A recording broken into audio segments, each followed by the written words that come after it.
Assassination of John Fitzgerald Kennedy, there is no end. But I think at last a book has been done which has about it the stamp of authority, and a book which advances the analysis considerably further than has been the case for the last 10 years. That book is by Anthony Summers, an investigative reporter for the British Broadcasting Corporation, who's had access to the full files of the House Committee on Assassination, which conducted the most recent investigation of the JFK assassination, and has as well been chasing around this country and elsewhere in the world, talking to all sorts of people who have some connection with the history of that assassination. Anthony Summers titles his new book Conspiracy. He is quite convinced, and he has convinced me as I've been reading his book, that the assassination was not the act of a lone, crazed person, namely Oswald, that Oswald did figure in it, but quite possibly as a patsy, and that some sort of conspiracy does lie behind that dreadful act on November 22nd, 1963 in Dallas. We'll get right into that analysis and get his argument and his evidence after the usual update on the evening's news. Here's Milt Rosenberg. And here is Anthony Summers, a brilliant young reporter for the British Broadcasting Corporation, who has, in the last few years, been chasing down everything he can find on the assassination of John Fitzgerald Kennedy, and all of that is now brought together in an excellently crafted new book titled Conspiracy, a book of which a number of people comment most favorably. One of them is Robert McNeil, the executive editor of the McNeil-Lehrer Report, who says Summers' argument is so lucidly arranged and so forcefully mounted that I now feel compelled to believe that there was a conspiracy to kill President Kennedy. Earlier tonight, when I was talking with Bob Collins, I read the longer comment by Professor Hugh Trevor Roper, one of the leading historians in the world, who is quite convinced after the reading of this book that it is now demonstrated that a conspiracy did in fact occur and did in fact dispatch our president to whatever reward awaited him beyond this veil of tears. Anthony, I want to get directly in it by taking the conclusion before we get to the evidence. Can you summarize for us what you are now persuaded of, what you are now convinced of with regard to the nature of the assassination of John Kennedy? Thank you for being so generous about the book and for mentioning the people who have said that I seem to have got it right, or at least not to have got it wrong in quite as many areas as some of the many people who've written books about this before may have done. I've called the book Conspiracy flatly, not because I, as an author or reporter, believe that there was a conspiracy, but because, and I do incline to that view, that's clear, but because last year, although given the media's rather lazy treatment of the matter, I think the American public could be forgiven for not knowing it. The fact is that last year a congressional committee, which you all paid for to the tune of $6 million, told us that there was a scientific basis for believing that there were two gunmen in Dealey Plaza. And if there were two gunmen in Dealey Plaza, unless you're like the irresponsible editor of a leading newspaper who allowed an editorial to pass that said, so what, two gunmen in Dealey Plaza, couldn't they both have been lone gunmen firing within the same few seconds within 100 yards of each other? Which I think is the 10 monkeys, if you sit them down, will ultimately type out the full Encyclopedia Britannica. But or the Bible, yeah. Or the Bible. No, in fact, the committee said that there were two gunmen in Dealey Plaza. They based that conclusion on the scientific statement that it was a 95% scientific certainty that there was a gunman to the front of the president and at least one gunman to his rear. Now, when they said 95% certain, the press mocked the committee and mocked the scientific findings. They said, well, what about the other 5%? I need to explain that, because a lot of people have been misled on this. If I take this cup and drop it on the floor, you and I would say that it's 100% certain that it's going to hit the floor. Scientists won't. They'll put it in the high 90s because they're scientists. And the point is that the chief scientific advisor to the committee on this area said on oath that if he were a lawyer, he would put it as beyond a reasonable doubt that there was a second gunman at work on the day of the assassination. Beyond a reasonable doubt. and he was queried very carefully on that by the congressman, is, of course, the standard that we apply in our courts to make vital decisions in justice. And we must now accept that there were two gunmen. And that is the opening wedge to a reinvestigation of the whole matter. The evidence of a fourth shot fired, the estimate is, indeed from the so-called grassy knoll, and thus at least two gunmen, the one in the book depository window and the one at the grassy knoll, and thus if two are coordinating their efforts at killing a man, that is a conspiracy. I pressed you a moment ago, and I'm going to do it again, for the ultimate conclusion toward which you tend, which has to do with a good deal more than just two men engaged in a conspiracy, which might have been limited to two, but rather a conspiracy which, as you now reconstruct it, and of which you are now persuaded, reaches out to involve many other men and a number of different institutions. Would you state that overall conclusion, only to put it on the table, and then we'll go after the evidence supportive of that conclusion? Yes, I will, although I would say that my book is not a speculative book. It's a book about evidence. I hope it's a reporter's book, and therefore I haven't come to a conclusion as such. The publishers have plucked from the meat of my text the following sentence and put it on the cover, and I think it's sensible to quote that. It is certainly possible that a renegade element in U.S. intelligence, and I stress renegade element in U.S. intelligence, manipulated Oswald, whatever his role on November the 22nd, 1963.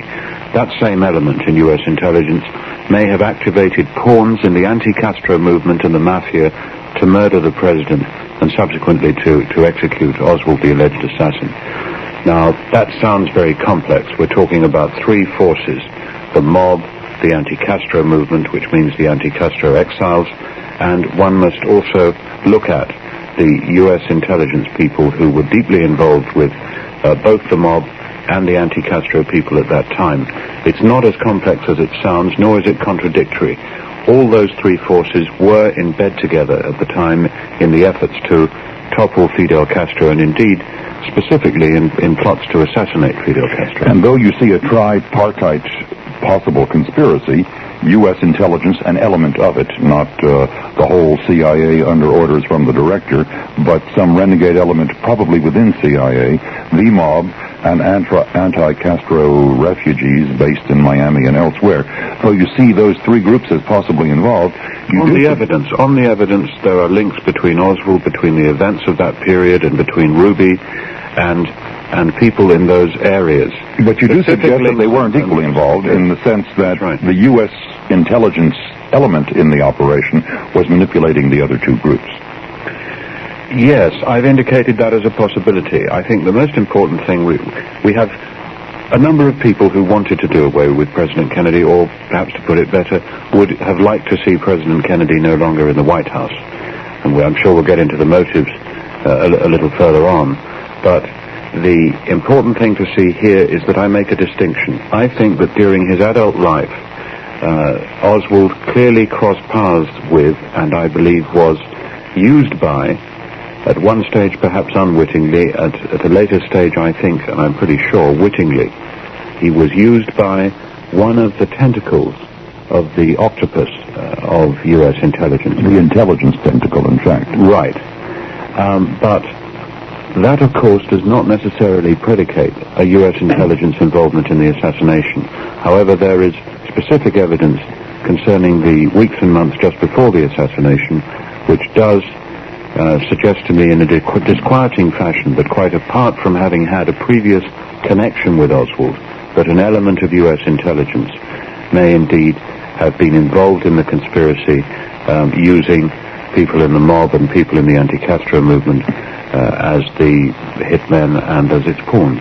Well, let's turn now to an examination of some of the evidence. The evidence is rich and complex, and it's developed fully in a tightly written and rather lengthy book. Excellently written, I want to attest, and captivating on every page. And we can't develop all of that evidence or recapitulate all of it in this conversation. But let me suggest that we might pick up by talking about Oswald and his contacts, his early contacts and continuing contacts with that renegade element in U.S. intelligence. And what you've got to get into now, it seems to me, is a somewhat more precise definition of what element in U.S. intelligence you're talking about, and what evidence is on record, or what data have you been able to dig up about Oswald's connection with that renegade element in the days or years preceding November 22nd, 1963? I think, if I may, we have to go back rather a long way and look at Oswald's career, which people who have watched the case a little, and even some who know just a little about the thing, are vaguely familiar with. Oswald grew up in New Orleans. He joined the Marines.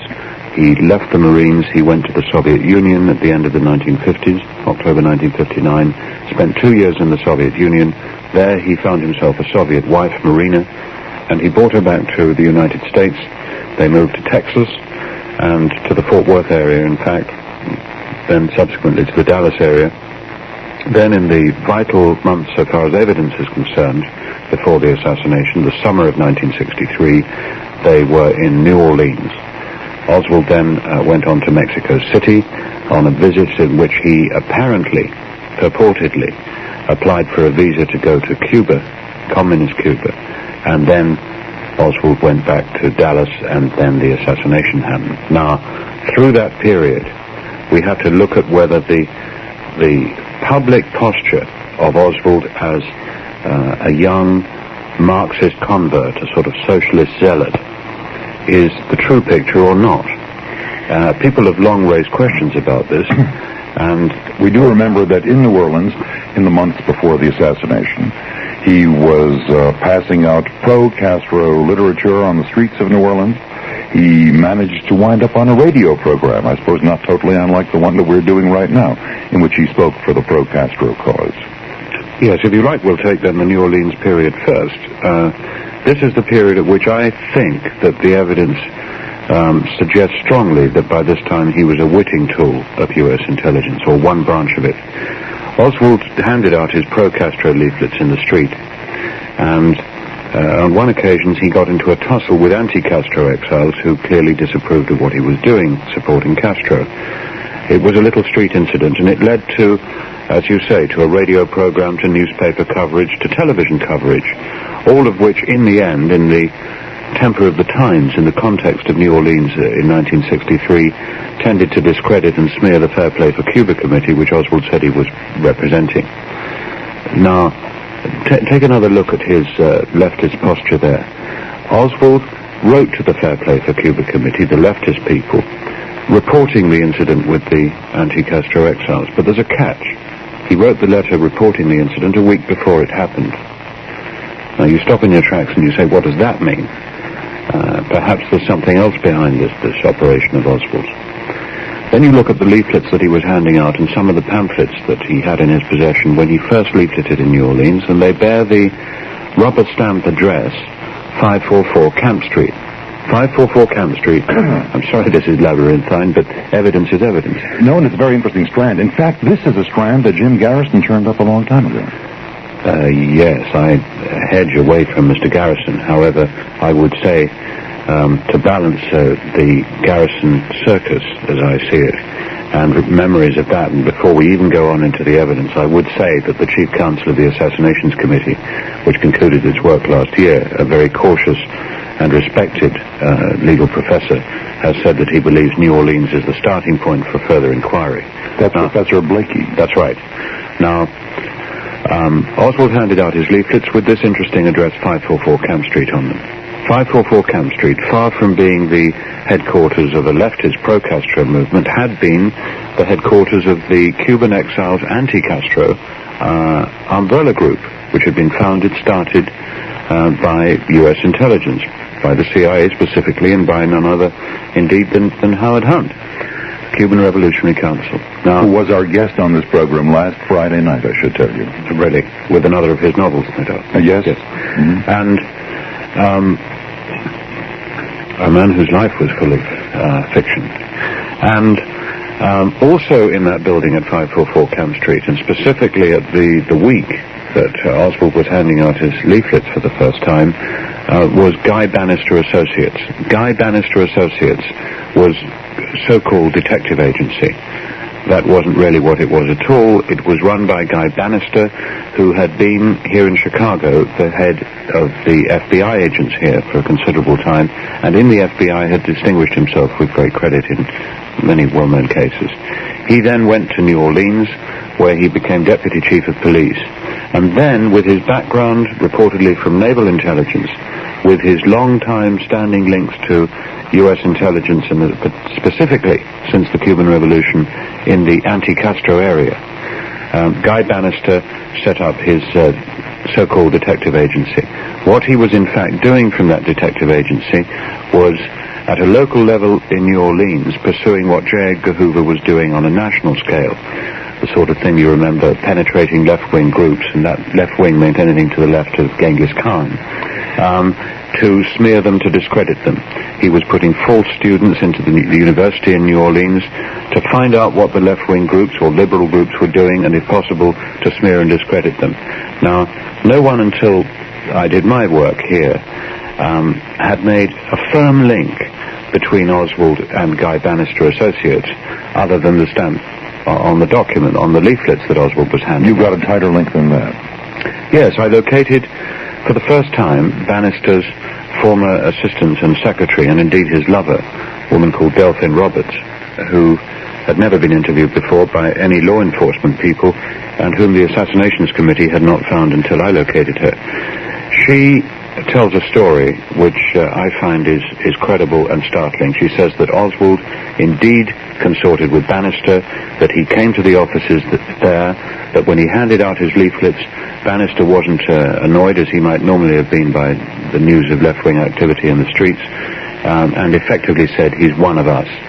Now, we've got Oswald on that basis linked to Bannister, and Oswald on that basis falsely representing himself as a Marxist, pro-Castro agitator or street publicist, when in fact he may well have been the exact opposite. Where does the Bannister identity lead us, or how does it lead us back to identifiable elements of the so-called intelligence community? Well, Bannister, as I've indicated, his own background reeks of the intelligence community. But you didn't, when you ran down his background, you did not mention CIA. You mentioned FBI, naval intelligence, and the police force of the city of New Orleans. Yes, his name is to be found in CIA files, and it's quite clear that he was involved in anti-Castro operations from the Bay of Pigs onwards, munitions supplying and so on for the Bay of Pigs. Now, that whole Bay of Pigs operation was the child of the CIA.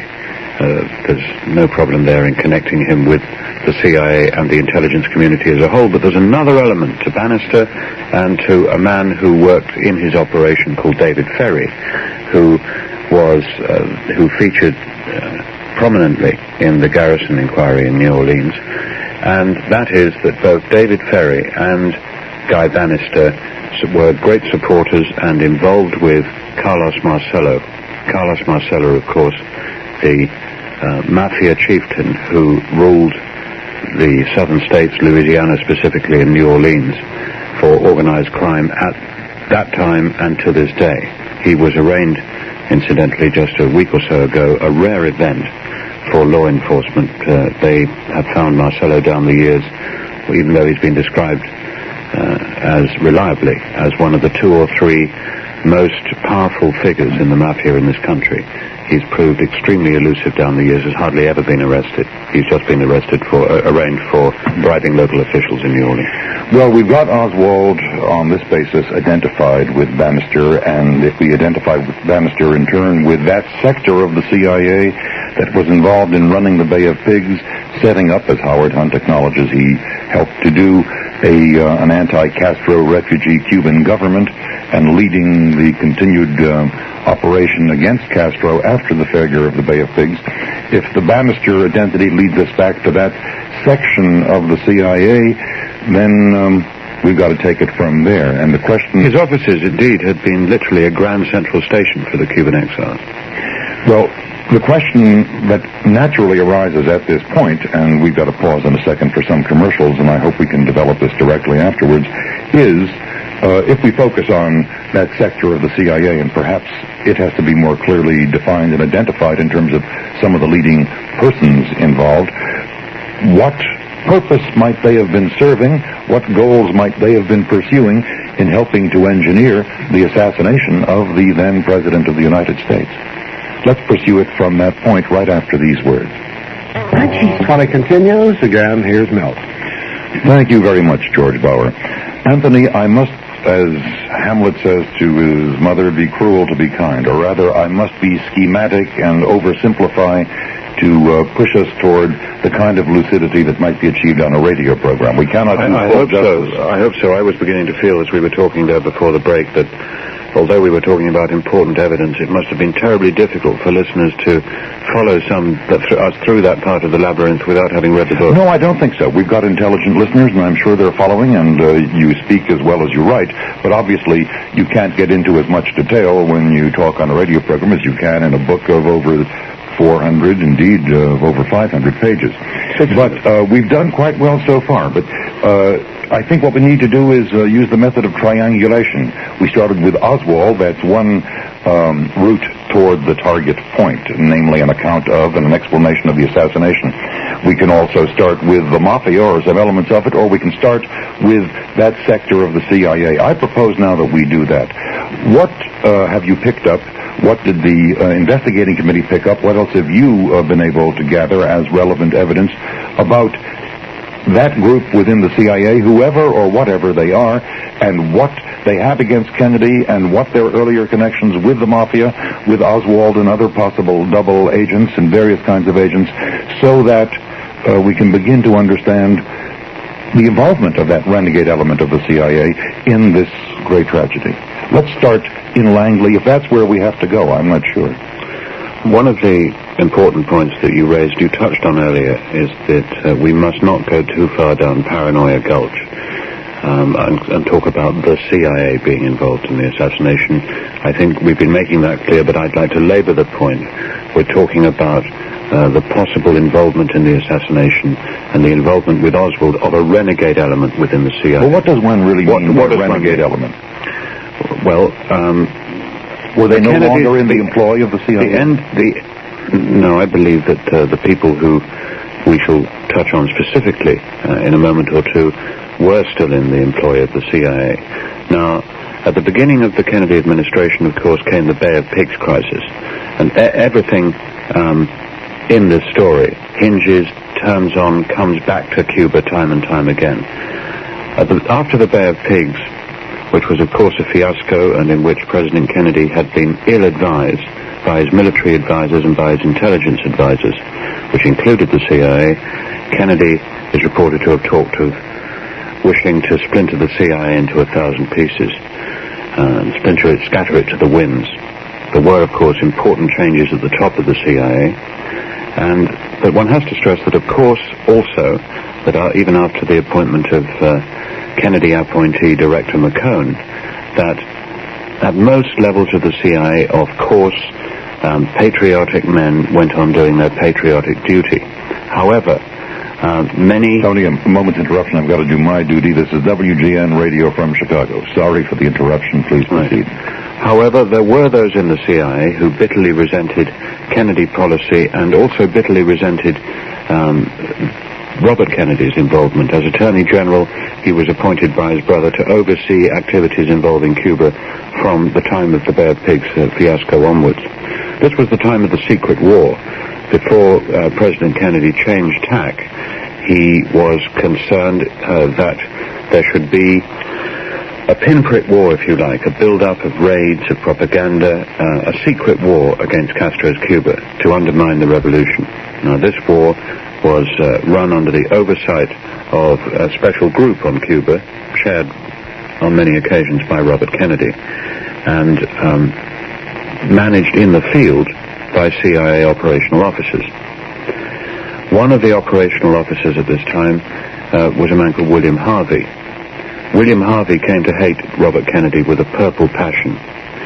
He, for example, jumping a year or so, at the time of the missile crisis, William Harvey, at a time when most of us were convinced that the world was about to lurch over the edge into nuclear warfare, perhaps one of the most dangerous times in world history, when President Kennedy and his advisors, including his brother, were closeted in the White House, teetering along that brink of war. William Harvey took it into his head to send several groups of Cuban exile invaders into Cuba as assault parties, commando teams. Robert Kennedy found out about this in the middle of the crisis, and of course it was a horrendous shock what the sending in of commando teams in the middle of the missile crisis might have done in terms of turning the thing in an even more perilous direction. Was horrendous to contemplate. Now, that's the sort of thing. It was, perhaps you could say, it was just foolhardy. But there are other indications that CIA officers were going their own way, doing things that were directly contrary to presidential policy. For example, jumping back to the Bay of Pigs, we find credible evidence that from, indeed, the leader of the Cuban military arm of the invasion force. He says that just when they were about to go off on the invasion and about to board the ships and the planes and so on, it wasn't certain whether the go-ahead from the invasion would come from the White House. And just to keep the dramatist personae clear, what was his name? You caught me there. San Ramon. Right. Mm-hmm. Now, he says that as they were waiting to know whether they were going to get the go from the White House or not, they were called together by one of the CIA advisors who was running the operation, a man called Frank Bender, and that Frank Bender told the exile leaders that if the word from the White House was to be no go, don't go ahead, then the exile leaders were to pretend, mark you, to take the CIA advisors prisoner. That the CIA advisors would in fact give them all the information they needed to go ahead with the operation, the code words, the maps, that sort of information, and to go ahead with the operation anyway. Now, that obviously is, by implication, a readiness to totally subvert presidential policy if it became necessary. So the old CIA argument that you can't blame us for any of the nasty things we do, we are just the agents of the President and the National Security Council, we do only what we are directed to do, that it doesn't wash in terms of those particular times and the activities that were going on at that time. Now, I think we move into deeper water and a very serious area here, and that is the plots to assassinate Fidel Castro. There is no question, we know from congressional investigations in the last 10 years, that there were such plots, that they were directed by the CIA, and that the CIA plunged into the folly of using mafia leaders, including a notable Chicagoan who has since gone to his reward, Sam Giancana. Of using the mafia in the plots to assassinate Fidel Castro. Now, it is clear that although Robert Kennedy, as Attorney General, may have learned of one of the earlier phases of these plots, as it were after the event, and apparently he was extremely annoyed about it, and although President Kennedy may have learned that there was some thought of trying to assassinate Fidel Castro, my research leaves me convinced that in the year before the assassination, President Kennedy and his brother, neither of them knew anything about such a thing, yet without even the knowledge of the director of the CIA, McCone, let alone the presidency, CIA officers at a senior level were pushing ahead with other schemes to assassinate Fidel Castro. Well, that folly, you might call it. You could also call it subversion. You can call it both folly and subversion, and you can also call it a violation of their mandate, but that was water over the bridge by the time of the assassination. Water over the dam, right? Now I think we should come to specific evidence which leads us to Oswald and the assassination, and points in a way that I found most disquieting. This is the most disquieting, troubling, single item of evidence that I found involving U.S. intelligence. It turns on the allegation by the leader of Alpha 66, which at the time was one of the most militant, aggressive, anti-Castro guerrilla groups working out of Florida and the American coastline against Cuba.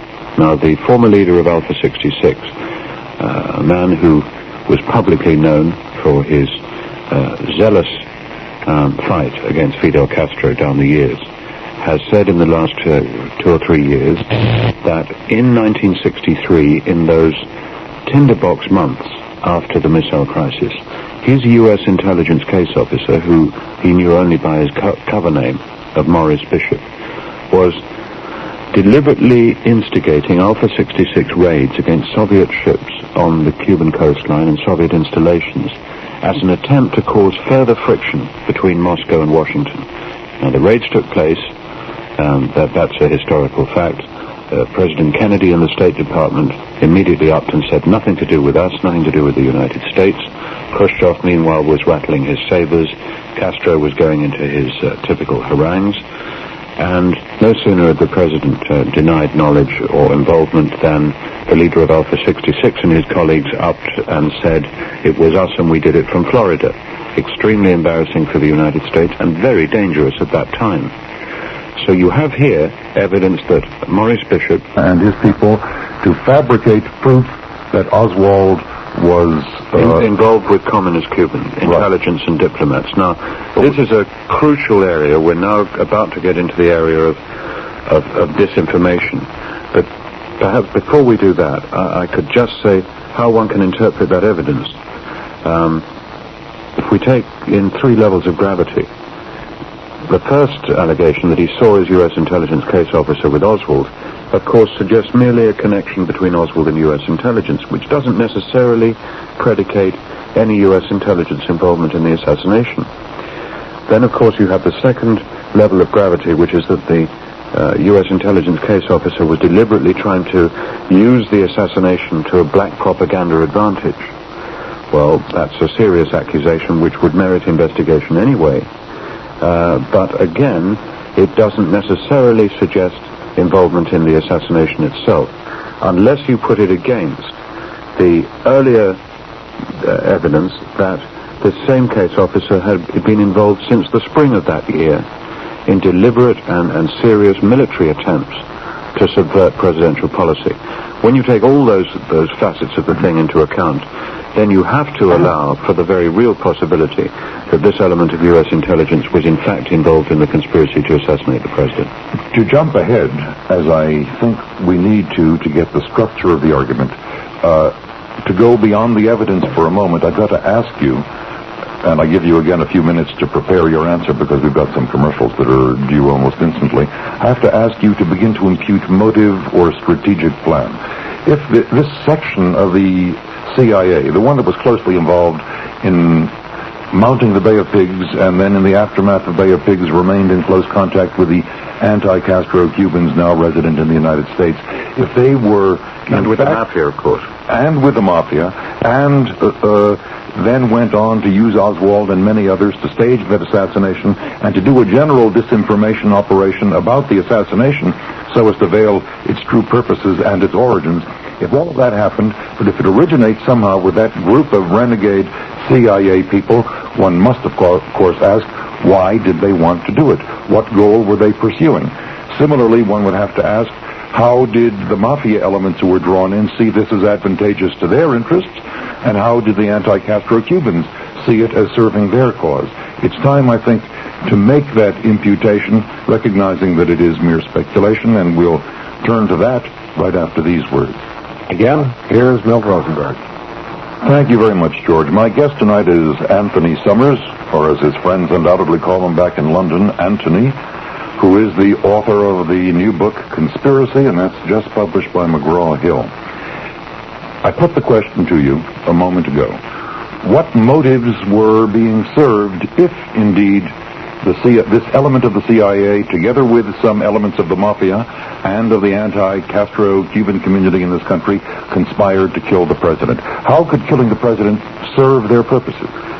Can we take the mob first? Because I think so far in this program we've been talking a great deal about the intelligence aspects of the thing. I think the intelligence aspects cannot be ignored. On the other hand, the evidence of Mafia involvement is very heavy indeed, and I'd like to emphasize that. Mob motive. Under the Kennedy administration, organized crime in this country was under pressure, on the run, as it never had been before or never has been since. Robert Kennedy, indeed, was after them, and he wrote a book about how they were a menace to the country, and he dedicated himself to pursuing them to prison. Yes, some would say he was almost obsessed with the war against the mob in the unions, specifically Jimmy Hoffa, of course, was almost his personal vendetta, a vendetta which paid off after the assassination of John Kennedy, when Hoffa was sent to jail at last. Now, after, as Hoffa put it, shooting fish in a barrel, which was his way of talking about jury tampering for a very long time. Now, Robert Kennedy, as Attorney General under his brother's presidency, was pursuing the mob as never before, and the figures really are startling in this. In 1960, the year before President Kennedy came to power, there were 33 organized crime convictions in this country, and in the last 6 months and the 6 months after the Kennedy presidency, there were more than 600. The mob was on the run. The middle level of organized crime, middle management, if you like, was actually talking about going back to Italy. It was that bad. And Attorney General Robert Kennedy had specifically targeted individual mafia leaders for Justice Department attention.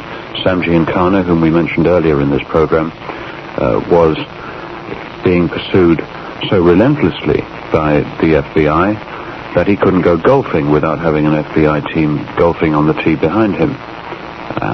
Carlos Marcello, whom we've also mentioned, including in New Orleans, which of course is highly relevant to the activities of Oswald, as we saw just before the assassination.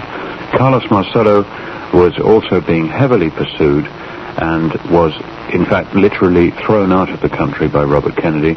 He was not a U.S. citizen. He is not a U.S. citizen to this day. And Carlos Marcello, who the Justice Department would like to have deported, the court system failed, and Robert Kennedy found a way to have the man put on an aircraft, flown out of the country to Guatemala, whence he shortly returned. He got back into the country secretly and was soon fairly openly around New Orleans again. And it's interesting here to put in brackets that he was probably flown back into the country by David Ferry.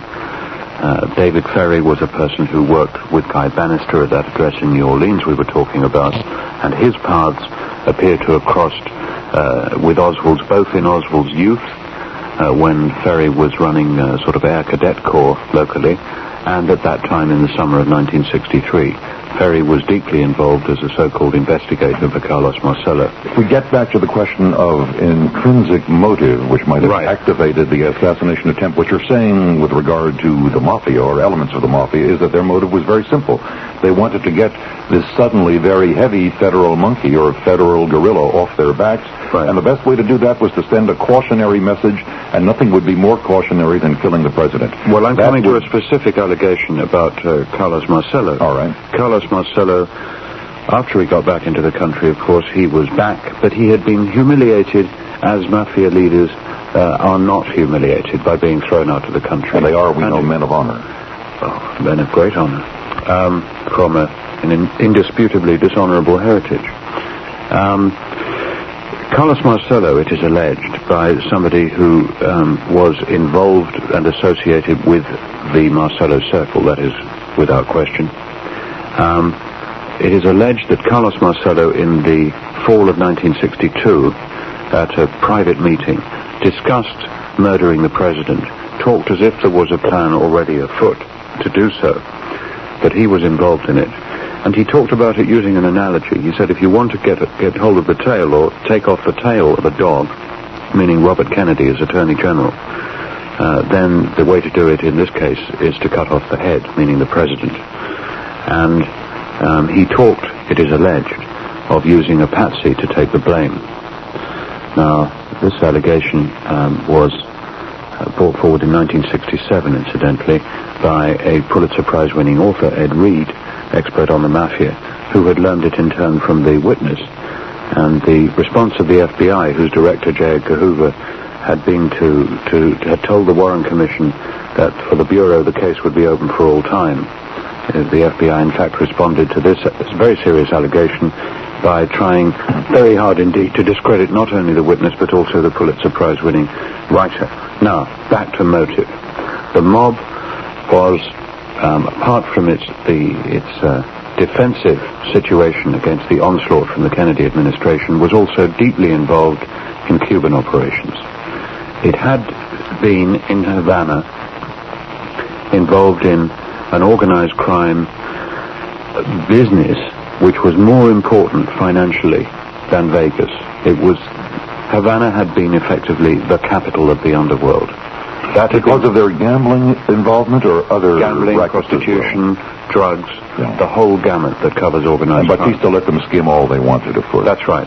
And about a year after the Castro Revolution, people like Santos Traficante, who to this day, who ran ran Cuban rackets and has since been in Florida running rackets out of Florida, were detained by Fidel Castro and eventually removed from the country, and organized crime operations in Havana had come to an end.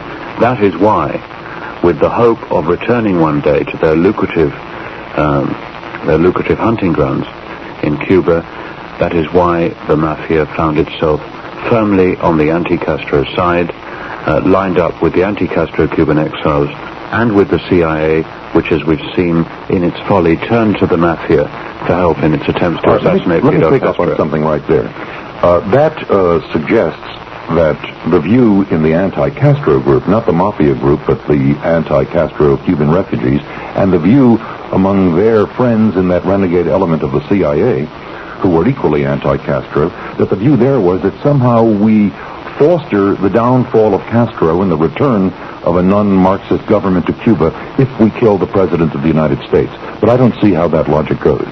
No, right. Now, the anti-Castro Cuban motive, and I think one has to link together the anti-Castro Cuban motive and the motive of their intelligence backers, the possible motive there to get rid of the president, as followed, and this is tremendously shorthand, but we'll do our best.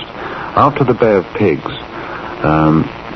President Kennedy was perceived by many in the anti-Castro movement as having betrayed the Cuban cause. We talked earlier about Howard Hunt, chief political officer for the Bay of Pigs, until just before it went ahead.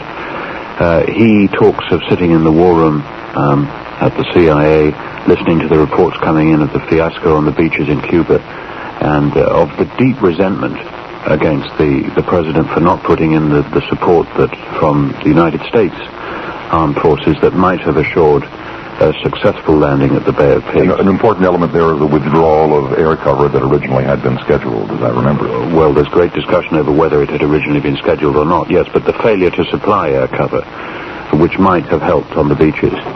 Now, Howard Hunt specifically lays the blame for that failure on a man he perceived as a wrong-headed, weak President Kennedy. Now, the anti-Castro movement's feeling that it had been betrayed by President Kennedy, and this word betrayal was a word much bandied about, was reinforced at the time of the Cuban Missile Crisis, when most of us, I think, perceived President Kennedy as a Western hero who had faced up to Khrushchev over the missiles. The anti-Castro movement understood this, but it also understood that he had given assurances to Khrushchev that the United States would not invade Cuba. That was an extension of the betrayal for them. Then, through the spring and summer of 1963, and now we're into that period, parallel with Oswald's visits to New Orleans and those shenanigans we were talking about earlier, President Kennedy started to firmly clamp down on exile raids, which up to then had been backed by U.S. intelligence.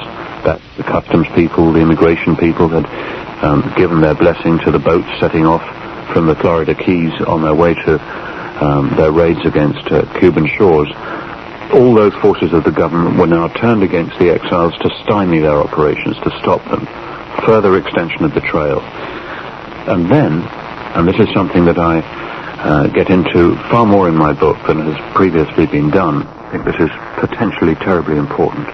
President Kennedy had given the go-ahead to a secret dialogue with Fidel Castro aimed at reaching a peaceful accommodation over Cuba. And Ambassador Atwood, if I remember the name correctly, was involved in that, representing our side. Yes, he had appointed Ambassador William Atwood, who later became chairman of Newsday magazine in this country, but at that time was an ambassador at the UN for the Kennedy administration. He was appointed to conduct the first tentative, careful connections with Fidel Castro's people. And remember, this was at a time when there had been a virtual state of war for years, ever since 1960. Now, Atwood made, President Kennedy stipulated specifically that these talks should be kept secret, and kept secret from the CIA and from the State Department bureaucracy. It seems extremely probable that the information about the talks in fact did leak, and to the CIA and to the anti-Castro movement. Atwood, incredibly, conducted a number of his contacts with the Cubans by open telephone line from the apartment of an ABC reporter in Manhattan, from telephone calls from Manhattan to Havana. Now, open telephone calls to Havana were, as they no doubt are now, monitored by the National Security Agency, which does such things. And at the top of the distribution list for transcripts of such calls was the CIA, of course. CIA and the anti-Castro departments of the CIA. Now, he also held his conversations with the Cubans at the UN. Now, the UN was and is, I'm sure, bugged, but it certainly was then. That is well known. And it's almost a joke at the United Nations. It was bugged by U.S. intelligence. And as the historian Arthur Schlesinger has observed, it's almost certain that the CIA knew that Ambassador Atwood and the Cubans were not merely exchanging daiquiri recipes. So, on this basis, the talks leak, and if they had leaked to the anti-Castro people and their U.S. intelligence supporters, this would have replaced mere resentment. It would have presented for the first time a specific operational reason to stop an ongoing process. And the only way to stop it was to stop the man who was entirely in control of it, which was President Kennedy. cut off the head.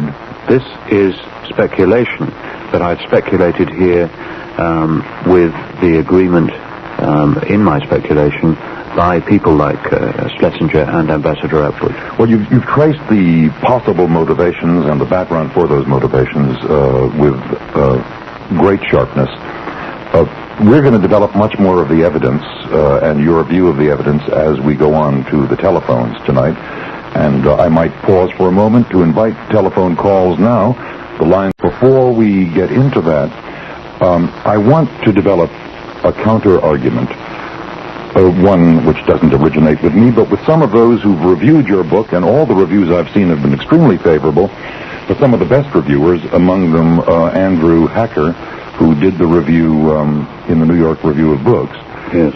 He makes this point quite clearly, and some others have as well. Now, this takes a little bit of developing, but I'm going to launch into it right now. You might have recapitulated at this point that it would also serve their purposes wonderfully well, that tripartite conspiracy, if, having assassinated the president, they can set things up so that it can all be blamed, not upon themselves, but rather can be blamed upon an agent of, or at least an enthusiast for Castro. And Oswald had, as you see it, developed that false identity in the earlier months.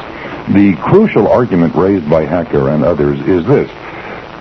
They say, Summers' argument falls on Oswald and his location in Dallas and working in the school book depository.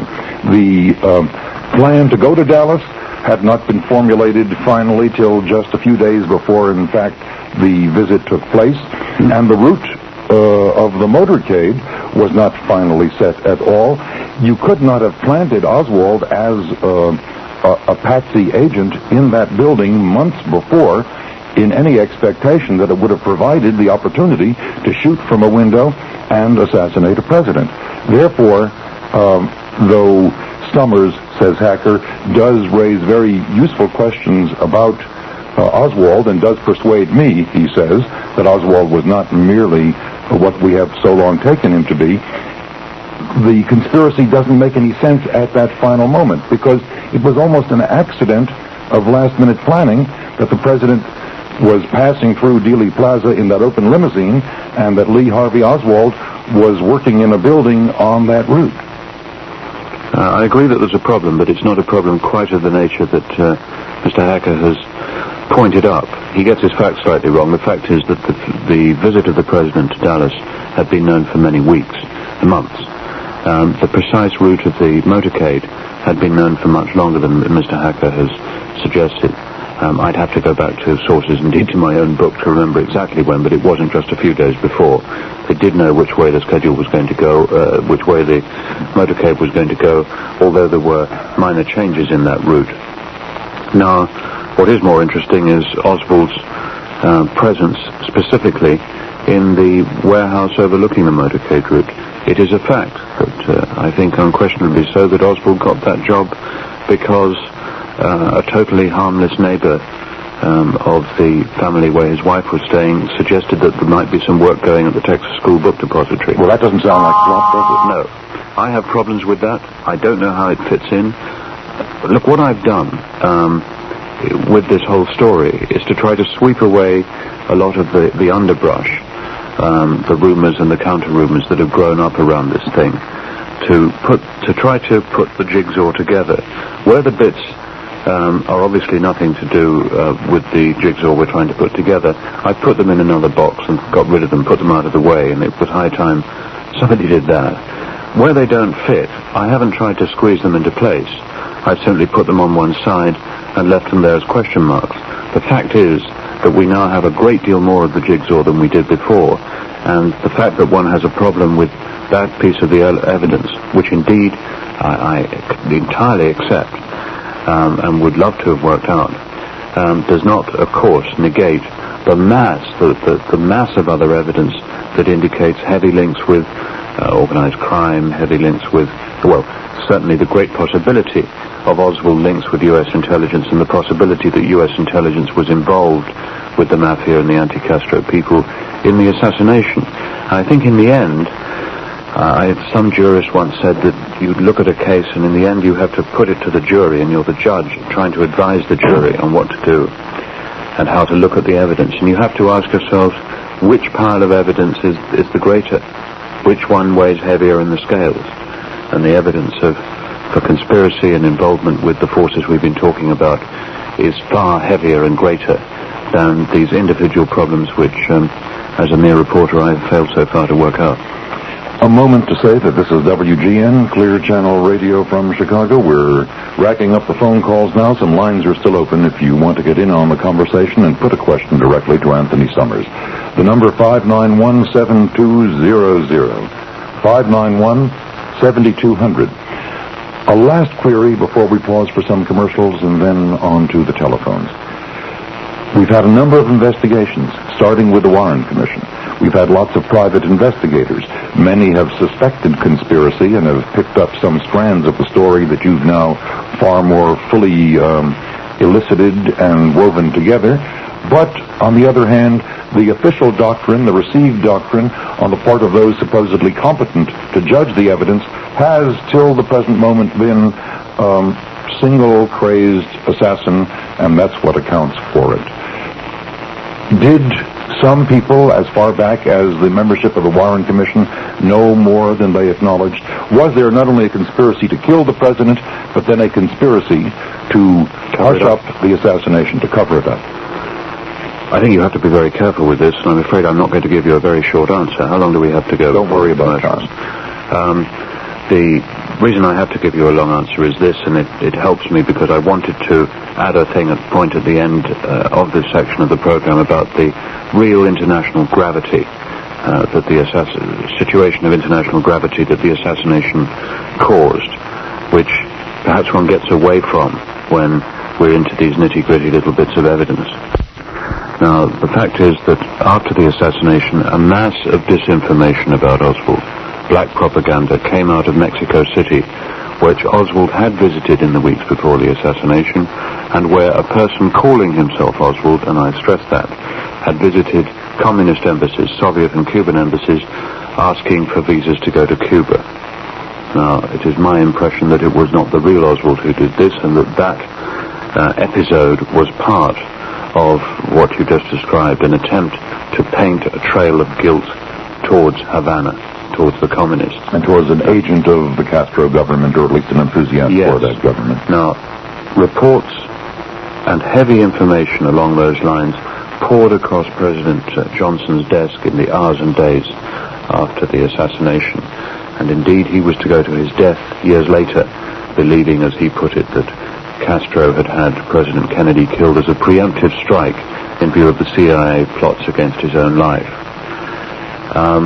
What we have not known until a week ago, when the chief counsel of the Assassinations Committee, Professor Blakey, mentioned it on a television program discussing my book, Conspiracy, is that the Russians went on a nuclear alert after the assassination, and it was defused when President Johnson hastily called in the Russian ambassador and said, look, yes, we are getting the reports that they knew about as well, indicating a link with the communist world, between Oswald and the communist world. We are aware of that, but there is not going to be rioting, anti-Soviet rioting in the streets. We are going to keep the lid on this area, and no, we are not going to do anything military against either the Soviet Union or against Cuba. And he defused that extremely dangerous situation. I think the implications are that if you go along with the assassination scenario that we've discussed this evening, that there was an attempt to do away with the president to achieve the ends we've discussed, and at the same time to cause a military lashback against Havana. Now, I think that the Warren Commission, which was made up of men, on the whole, worthy public men, may well have been concerned as a result of that initial situation of international gravity to keep the communist steam in the kettle, and that the effect of keeping the communist steam in the kettle was to cover up steam of a completely different color. Among the members of that Warren Commission were not only Chief Justice Warren and the future President of the United States, Gerald Ford, but of course Allen Dulles, who was then still the director of the CIA. Yes, when I talked about worthy public men, I was intending to leave rather in brackets the role of Allen Dulles, because Allen Dulles is now known to have coached CIA officers on how to appear before the Commission, and also, of course, we now know that he knew about the attempts to assassinate Fidel Castro, and he didn't tell his colleagues on the Warren Commission about it. I've also left out a factual anecdote. Chief Justice Warren was called in by LBJ and asked to start the Warren Commission, and Warren said, well, I'd rather not do this, really. And LBJ told him, look, it's your patriotic duty to do this, because if the reports now gaining credence, do gain public credence in this country, we may drift into a situation which could lead the country into a war costing 40 million lives. A nuclear war. Fascinating. As every word you've said and every word you've written in Conspiracy is indeed fascinating. We're going to pause, take care of some overdue commercials, then right on to the telephones.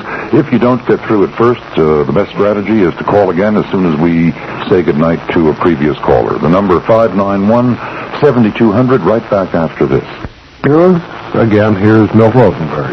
Thank you very much, George. My guest tonight, Anthony Summers, who is a native Englishman, sometimes resident in Ireland these days, has worked as an investigative reporter for the BBC, is the author of what I take to be the most interesting, the most authoritative volume on the assassination of John Fitzgerald Kennedy. The name of that book, Conspiracy, it's just published by McGraw-Hill.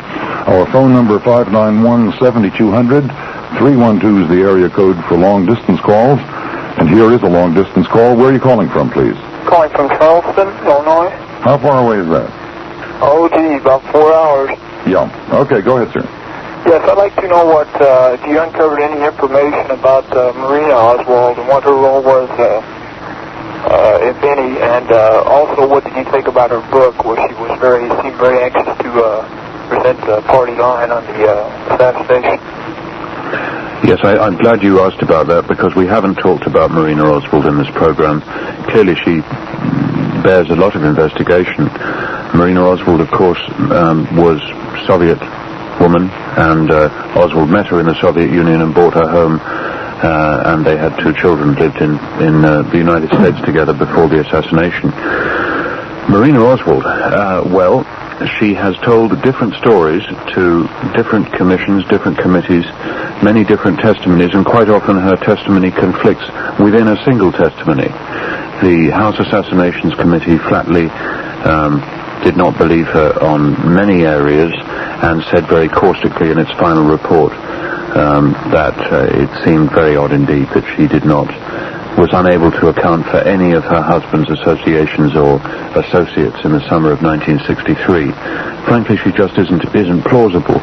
The interesting area about her, though, for me, is what exactly brought her into contact with Oswald in the first place in the Soviet Union. We haven't talked about the role of the KGB and the Soviets in this program, but they have claimed, that when Oswald, who had worked as a Marine on a U-2 spy base and subsequently in a secure base in California and so on, with classified clearances, that when he arrived in the Soviet Union and defected, that they took no real interest in him, let him live there, but they didn't debrief him or interrogate him. That was the testimony given by Yuri Nosenko, as I remember. That's right. A KGB agent who defected, except that lots of people in the CIA were not convinced that he was a true defector, but thought he might be a double agent, and that almost broke the CIA apart, the struggle over whether to authenticate Nosenko. Well, yes, indeed. That's a complex area, but he came and one of the things he said was, look, and he appeared to have been specifically sent to say this, look, we didn't have anything to do with Oswald, we weren't involved with Oswald, and ergo we are not involved in the assassination. The fact is that it's ridiculous in anybody's book who knows anything about intelligence to think that the Russians did not have a very heavy interest in Oswald. The fact is that in those days the Russians were interested in compromising mere tourists to the Soviet Union to try and get information from them. They were interested in the doorman at the embassy, the Marine guards at the embassy. Tony, now you're beginning to confuse me, because now it almost begins to sound as if you're suggesting, and I'm sure you don't contend this, that Oswald was under the control of the KGB rather than having been prepped and shaped by the American CIA. No, hold on. I'd like to finish on Marina first. It is noteworthy that whilst I think we can accept that, of course, the Soviets did heavily interrogate and debrief this man who came to them with a Marine background, saying that he wanted to give them radar secrets. That's what he'd said at the U.S. Embassy when he defected. That they may have put Marina Oswald across his path. It's an age-old intelligence technique to use the woman in such a case. And it's interesting that when the CIA was digging into Marina's background, they found in her address books and personal papers and so on that she had lived for a period at an address in Leningrad, he said at the U.S. Embassy when he defected, that they may have put Marina Oswald across his path. It's an age-old intelligence technique to use the woman in such a case. And it's interesting that when the CIA was digging into Marina's background, they found in her address books and personal papers and so on that she had lived for a period at an address in Leningrad, and this address was the address at which another American defector, also with a service background, had stayed shortly after he arrived in the Soviet Union. And of course, it was months later in Minsk that Marina turned up and supposedly met Oswald by chance at a dance. I would speculate with some enthusiasm on the evidence that Marina was simply placed across Oswald's trail as a way to find out, and this is what I think was important to the Soviets, to find out whether he was a genuine defector or not. And something that we haven't had time to talk enough about is the question of whether Oswald, when he went to the Soviet Union, although he was no James Bond, whether he was not a witting or an unwitting tool of U.S. intelligence, in that he was perhaps a false defector sent to gather low-level intelligence data, which is the grist of the mill of any intelligence network.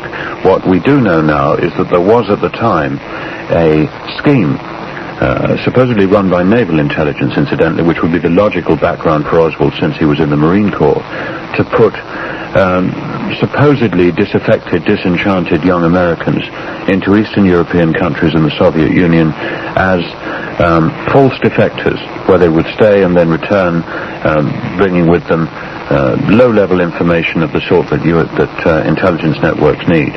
I think that's a real possibility in the case of Oswald. And incidentally, there had been very few, and literally one or two defectors from the United States to the Soviet Union between the end of the war and 1959, and then just at the moment that Oswald went over, a whole rash of other defectors went over. It's extremely suspect. Sir, I thank you for a very valuable question. Oh, yes. Could I also ask... I fear not, because we've got so many people waiting. If you will allow me, I must get on to another caller. Thank you very much. 591-7200, and here is that next caller. Good evening, you're on the air. Hello? Hello, are you there? Apparently not, so we'll go on to yet another. Good evening, you're on the air. Hello. Yes, sir. I would like to address Mr. Summers in this question. Go ahead. I, myself, have for years praised Nixon in this plot for the following reasons. He hated Kennedy. He had blind ambition. He would fall into the renegade CIA mentality. And later we see him pardoning Hoffa. Does this fit into the whole plan somewhere, or is that totally unreasonable? I hope Mr. Nixon's lawyers were not listening to you, but I'm a reporter, as I've said probably tediously 2 or 3 times on this program, and I've tried to assemble the evidence. People have speculated along these sort of lines about all sorts of people, including Mr. Nixon before. There is no evidence for any such thing. There is, and I can only answer you that, except to tell you a funny story, which is that various public personalities, including then former Vice President Nixon, were asked after the assassination how they'd learned the news, where they had been at the time of the assassination. Well, what our friend Tricky Dicky said was, I learned the news of the assassination in a cab in New York City. And that was fine, and that was written down, and that was that.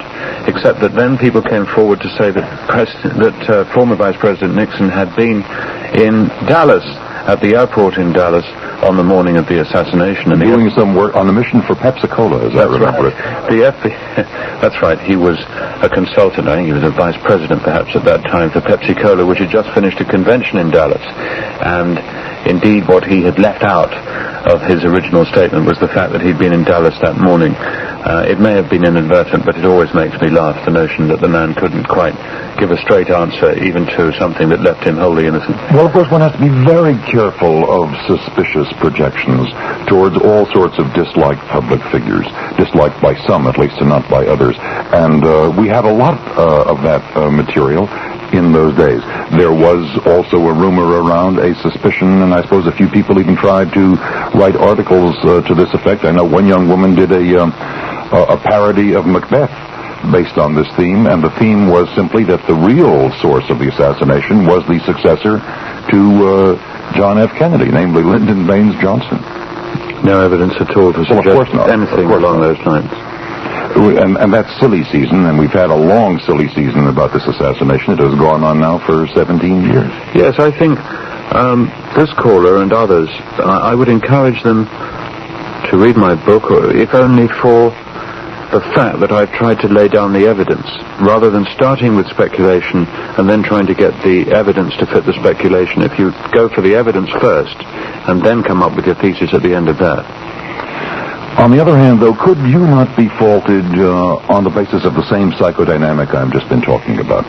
It has been in the air for a long time, certainly over the last 5 years in America, and I'm sure this has reached over to the United Kingdom as well, to be very suspicious of the American CIA and to impute all sorts of dastardly acts to them.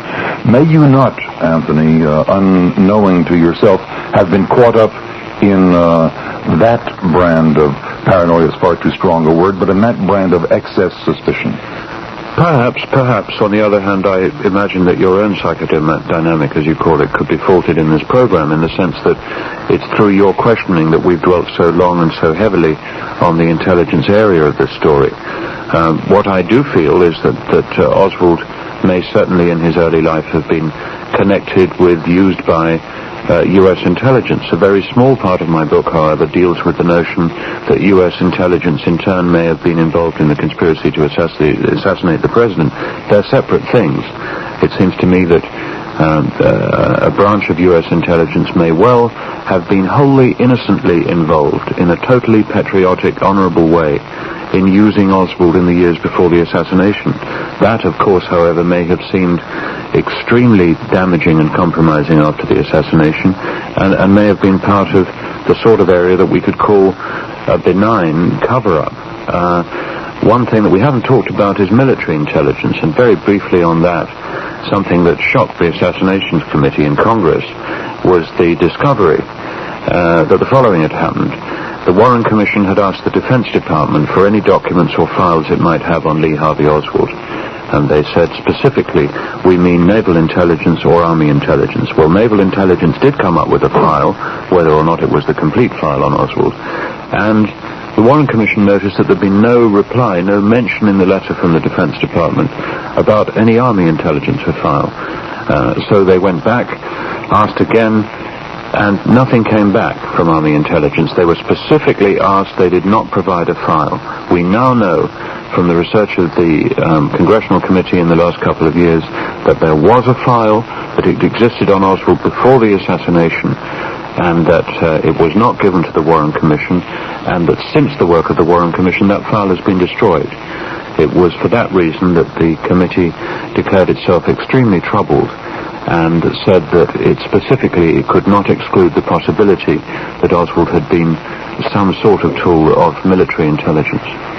When you raise the question about my psychodynamic processes, you do indeed hoist me on or by my own petard. I think you're right. I have some considerable suspicion about, and some considerable unease about the American intelligence community and about the CIA having slipped out of control in more recent years, and perhaps I'm projecting still further back and thus emphasizing that aspect of your analysis. Not really, because we have also, within our folly of falling into our psychodominic, here we have, in fact, come up with all sorts of very specific things that at least justify the notion that one should be extremely alert to the idea of conspiratorial involvement by renegade elements, and I stress renegade elements of U.S. intelligence.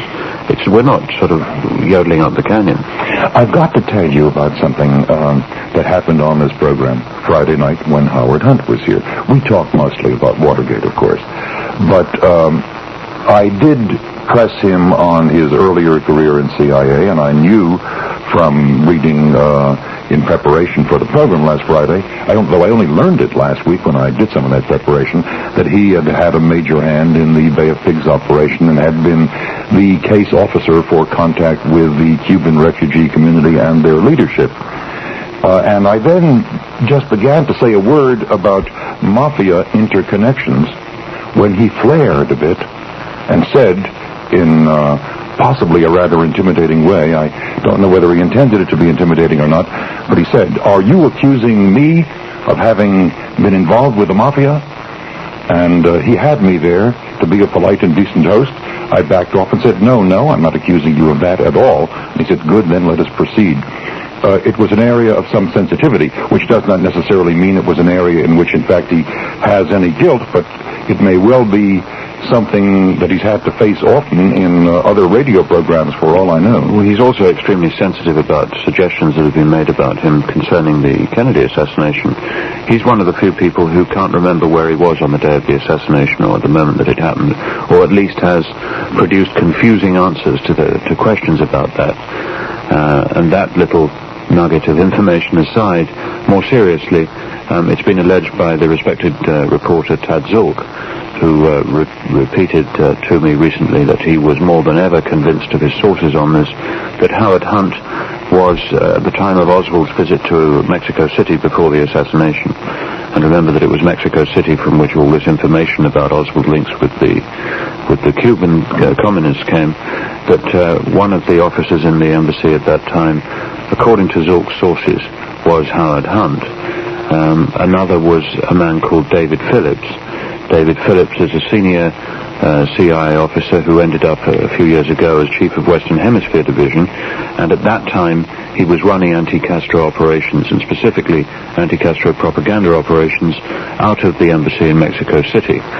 He's come up with various rather unsatisfactory stories about the nature of U.S. intelligence surveillance of the two embassies in Mexico City, which left the Assassinations Committee staff unsatisfied. Well, I don't for the moment entertain any thought that Hunt had any connection with the assassination. To the contrary, I was quite impressed by the man in many ways and found him, in his own terms, a man of honor, and though I may make some of our listeners who remember Watergate... So did I, and I interviewed him myself during my work. Yeah, I may make some of our listeners angry. I did find him a man of honor, and I think a man of kind of winning decency, though his values may not be my values. What I would wish to stress is that the U.S. intelligence people, the CIA, have come up with unsatisfactory accounts of their surveillance systems and the visits to the embassies in Mexico City by Lee Oswald.